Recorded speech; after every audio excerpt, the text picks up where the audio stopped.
This is the Wordlife show on Ujima Radio.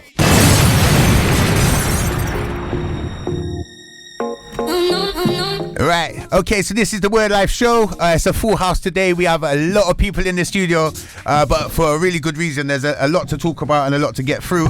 But at the moment, I am joined, I believe it's now N.Y.T.A. It's not N.Y.T.A. N.Y.T.A. Yeah. Oh, is it N because the dot's here? I'm getting it wrong. So. It's all good. But basically, a long-standing artist in Bristol.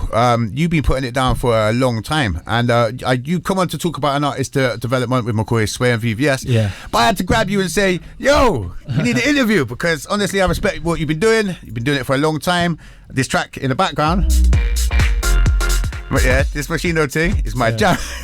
I'm telling you, it's a beast. So it's good to have you on and good to see you helping out people and stuff like that. But as I say, I wanted to touch on you as an artist. Okay, so N.Y.T.A.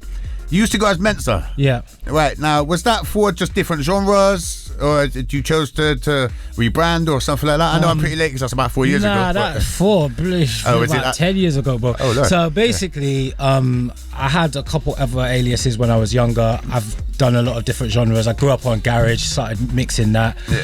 DJ and drum and bass out in the clubs locally in Bristol, then around the whole dubstep era, so you got Joker, Jemmy, everybody else.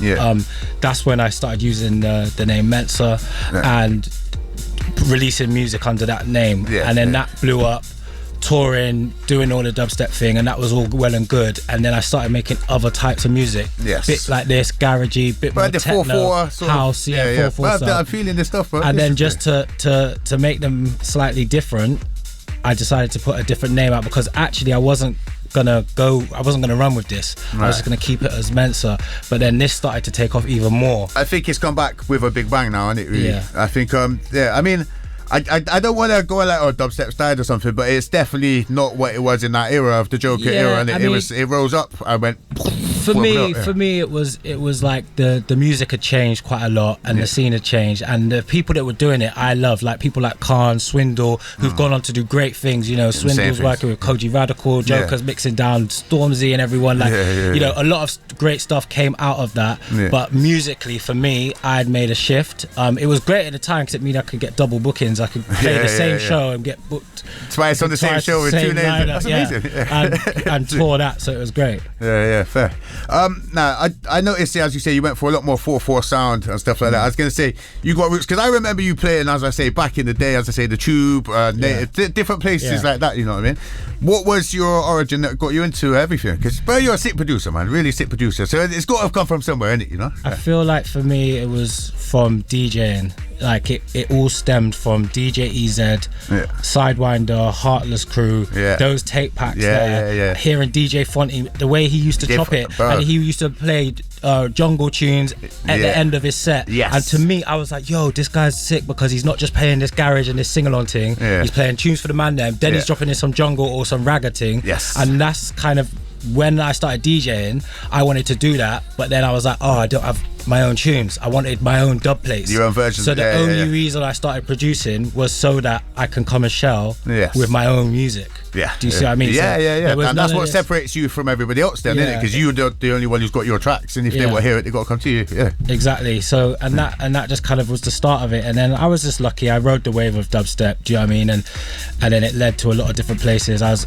lucky enough to tour the world. Hard work. The thing is, it's hard work. You know? There's hard work, and then there's timing as well. Because if you time is everything. If the thing is you could be sat on a lot of music and not release it.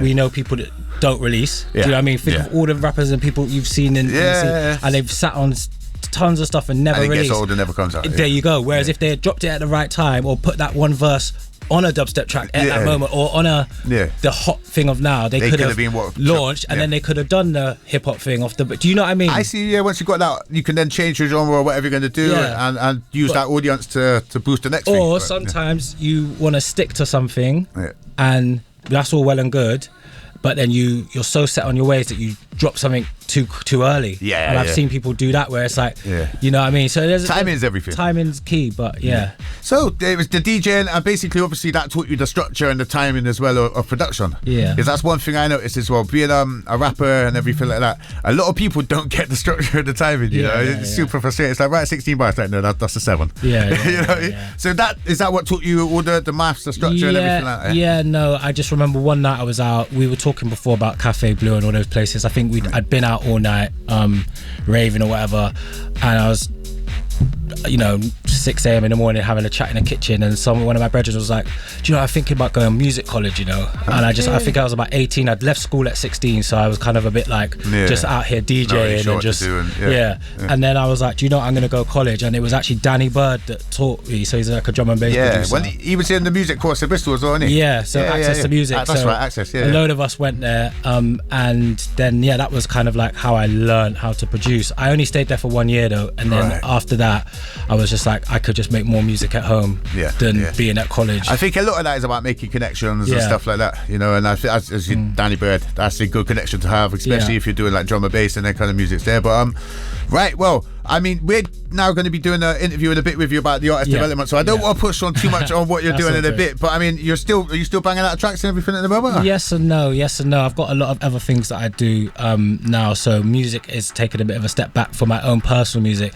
which is why I'm here in this capacity now, because I feel like I want to see the next generation come through, and I've got a passion for, hip-hop music, rap music, grime, drill, everything, and I just want to see an artist from Bristol come and really make the impact that I feel like it's not really quite had yet. There's been a lot of people that I consider to be great rappers that I grew up around, and I just feel like someone needs to just bust and kick the door down. Like, I think we come from that era where there was a lot of people waiting for someone to give them a record deal. You know what I mean? And I think now it's very DIY, and it's the whole plane's changed that year. You know what I mean? So it's good to have people who know the industry and everything like that supporting the next generation. So I think that's a positive thing. But if people want to find the music that you did make, what do they type on? Like, can we get your social medias and stuff like that for the camera and that? Forget the social media. Just put that in YouTube, man. MENSAH or N.Y.T.A. Just find it. Spotify. It's all there. Like, if you're into it, you're into it. If you're not, you're not. I'm just going to be into it. It's what's playing in the background. I'm here to push the new gen, man, not my own thing. No, but as I said, I have to keep it. Thank you, bro. Big up, well. Props for many years of bangers and everything like that. Salute, man. Right, okay, we're going to get into some more music then, and then we're going to go on to some more interviews, and we'll catch you in the flip. All right, let's go.